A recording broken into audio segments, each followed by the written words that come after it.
Wagwan, Wagwan. After a long wait, the Euros are finally here. We're still calling them Euro 2020 due to the whole Corona situation. It did happen last year, but here we are. Let's give our predictions over this tournament. Guys, just recording from hospital, just feeling a bit down, but work has to be done.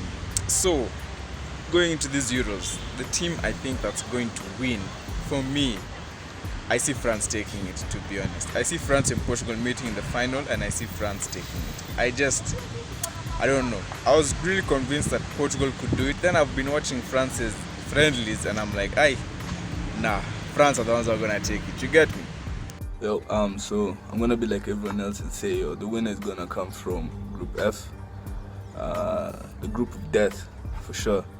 And I'm gonna give it to France, not because of winning, the World Cup or anything, but they just have a proper squad. Everyone is looking good. Unlike Belgium, you have KDB who is struggling, and Hazard.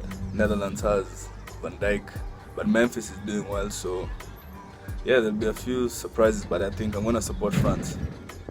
So for me, the surprise package of the tournament is definitely going to be Italy. The fact that they missed the World Cup, I see them coming to these Euros a force to be reckoned with. For surprise package, I don't even think it's going to be Italy. I think it's going to be England, and they're going to surprise us in terms of either doing really well or doing really badly. They're expected to leave the group, but with England, you never know. Big stars and everything, but tournaments, they just don't pull up. So, standout player of the tournament. This is a hard one, because being a Ronaldo fan, I really want to say Ronaldo, but my gut is really, something is telling me that Lukaku is going to stand up in this tournament. I don't know what it is, but something is screaming at me. Lukaku is going to be the guy to watch out for. Teams are going to suffer at the hands of Lukaku. And that's pretty much all I'm going to say on the topic. Standout player would have to be N'Golo Kante, since I'm supporting France. But I think he's tipped to even win Ballon d'Or if he's able to win it with France. For sure, he's going to win Ballon d'Or after winning the Champions League with Chelsea. I think I know most times guys don't look at defensive midfielders, they look at goal scorers and playmakers, so to speak, but I think this tournament is more or less his. I think the other player would have to be Mbappe, because this is his chance to really prove a point and show that he's world class.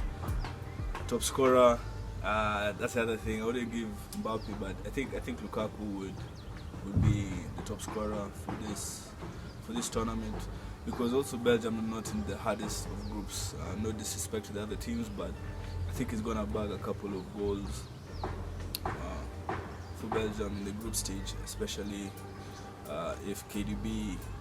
I mean, it depends if KDB comes back or not. He's gonna be the one taking pens and whatnot. So yeah. So on to top scorer. Look, I wanna say Ronaldo, but this time I think Portugal have a more balanced team, such that they won't just rely on Ronaldo anymore, with the likes of Bruno stepping up. You have Kina Silva over there. So I really wanna say I'm gonna say Lukaku again. Okay, I think Lukaku has reached a point in his career where now he's ready to bang in 8 goals, 7 goals in these competitions. I was gonna say Mbappe, but Mbappe didn't give me that feeling. That one for you guys, he wants to be the guy to come out of the tournament with 7+ goals. So Lukaku, I would say Lewandowski, but even him, his squad is not strong enough for him to challenge for the top scorer like that. So Lukaku.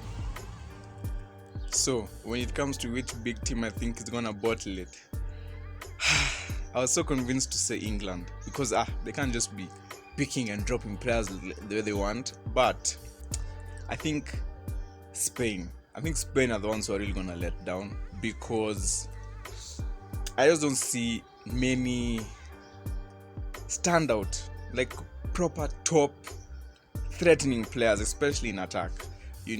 I feel like they're lacking a striker. If you don't have Costa, you don't have a Torres up there. Morata, I don't see him carrying the team and scoring. I don't see goals in that team basically.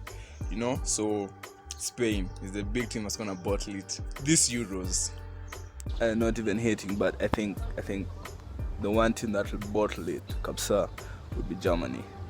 I see Germany, and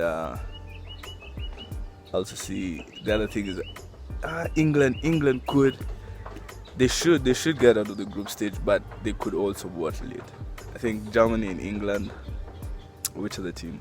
Because I'm looking at the quality of players. You know, we're not gonna go to, like, no disrespect again, but small teams and be like, these guys didn't go through. But like teams that are expected to, you know, with the quality in the teams, I'd say it could be Germany and England. That's why I'm saying England, in terms of surprises, it could do well, and they could just shock us and be like, yo, we're not gonna go past the group stage. And this tournament is set up that even third place could go through. So if they're not able to do that, it would just be crazy. As well with Germany. So yeah.